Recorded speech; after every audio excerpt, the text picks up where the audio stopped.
देख रहे हैं नेटवर्क 33 राजकुमार के साथ। नेटवर्क 33 में आज की कहानी हमारे साथ शेयर की है सुप्रियो दास जी ने। तो सबसे पहले सुप्रियो दास जी, आपका बहुत बहुत धन्यवाद अपनी कहानी हमारे साथ शेयर करने के लिए। दोस्तों, अगर आपके पास भी ऐसी कोई कहानियां हैं तो हमारे साथ जरूर शेयर करें। हमारे इंस्टाग्राम आईडी पर, इंस्टाग्राम आईडी है network_33, जिसका लिंक नीचे डिस्क्रिप्शन बॉक्स में दिया गया है। ऐसी ही और वीडियोस के लिए देखें इंडार। तो चलिए बढ़ते हैं आज की कहानी की ओर। सुप्रियो दास जी बताते हैं कि ये उन दिनों की बात है जब मेरी कॉलेज की छुट्टियां चल रही थी। ऐसे में मैंने सोचा कि क्यों ना गांव हो आता हूं। फिर मैंने बोकारो के लिए ट्रेन की टिकट करवाई और घर से तकरीबन 6 बजे स्टेशन के लिए निकला। ट्रेन 7:15 बजे की थी, लेकिन मैं 20 मिनट पहले ही स्टेशन पहुंच गया था। मगर स्टेशन पर इंक्वायरी करने पर पता चला कि ट्रेन अपने निर्धारित समय से 1.5 घंटे की देरी से चल रही है। तो सिवाय स्टेशन पर समय बिताने के अलावा और कोई काम भी नहीं था।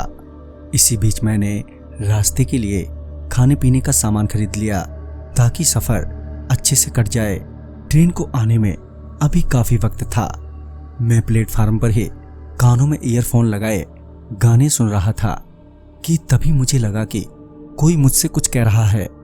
तो मैंने अपने कानों से हेडफोन निकालते हुए अपने आसपास देखा तो मेरे ठीक पीछे कुछ ही दूरी पर एक आदमी नजर आया, जिसने मुझसे पूछा, कहाँ जाना है, कौन सी ट्रेन है आपकी? इस पर मैंने उससे कहा, वो बोकारो जाना है, शक्तिपुंज ट्रेन की टिकट है। इस पर वो मुझसे बोला, तो तुम यहाँ क्या कर रहे हो?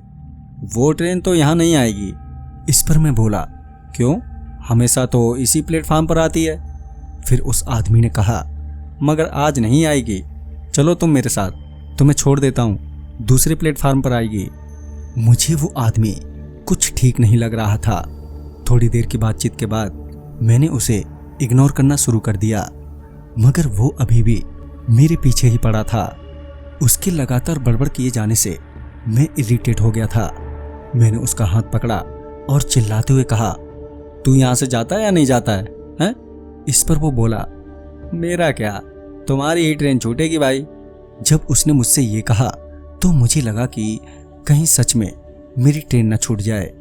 फिर मैं अपने आप को शांत करते हुए उस आदमी से बोला, अच्छा ठीक है, बताओ इस प्लेटफार्म पर नहीं आएगी तो किस पर आएगी? इस पर वो मुझे प्लेटफार्म नंबर बताने की बजाय बोला, मेरे पीछे आओ। फिर मैं उसके पीछे पीछे चलने लगा। तभी मुझे एहसास हुआ कि जिस हाथ से मैंने उस आदमी का हाथ पकड़ा था वो बिल्कुल ठंडा हो गया है और साथ ही सुन पड़ने लगा है। मगर ट्रेन के चक्कर में मैंने उस वक्त उतना ध्यान नहीं दिया। उस आदमी के पीछे चलते चलते मैं पहुंचा प्लेटफार्म नंबर 4 पर, जहां काफी अंधेरा था।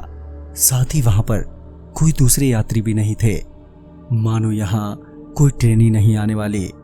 वहां किसी दूसरे यात्री को ना देखकर मैंने उस आदमी से पूछा, पक्का ना ट्रेन यहीं आएगी? मगर मुझे उससे कोई जवाब नहीं मिला। फिर मैंने सामने की ओर देखा तो वो आदमी जो ठीक मेरे सामने चल रहा था, अब वो एकदम से गायब हो चुका था। मैं ये देखकर शॉक हो गया। मुझे लगा कि उस आदमी ने मुझे सही बेवकूफ बनाया। अब मेरी ट्रेन सच में ही छूट जाएगी।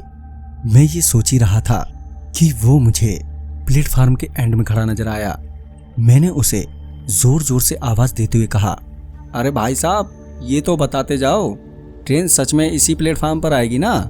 मगर वो आदमी मेरी बातों का जवाब देने के बजाय चुपचाप वहीं खड़ा रहा।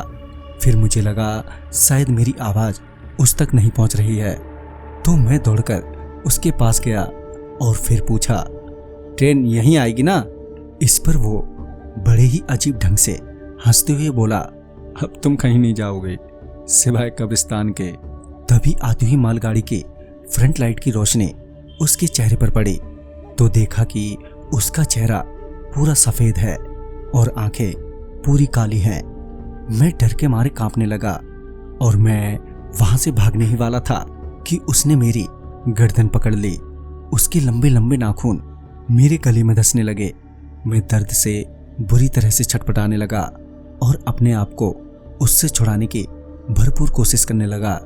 और जब मैंने जैसे तैसे करके अपना गला छुड़ाकर भागा कि उसने मेरा एक पैर पकड़ लिया।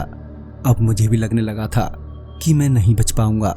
मुझे मेरे घर वाले याद आने लगे, मम्मी पापा।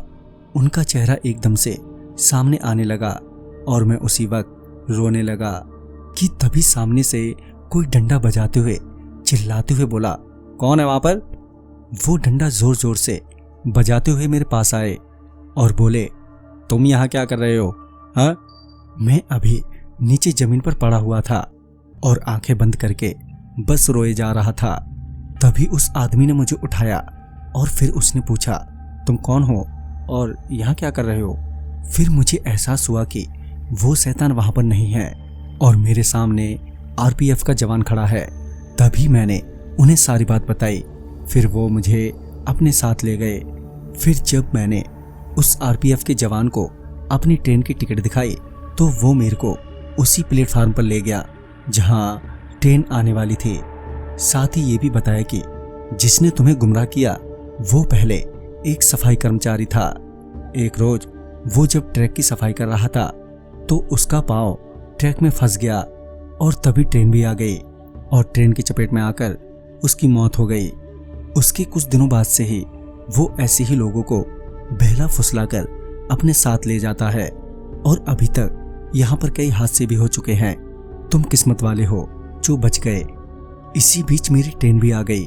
ट्रेन में बैठने के बाद मुझे थोड़ा सुकून मिला और फिर मैं सही सलामत बोकारो अपने गांव पहुंच गया।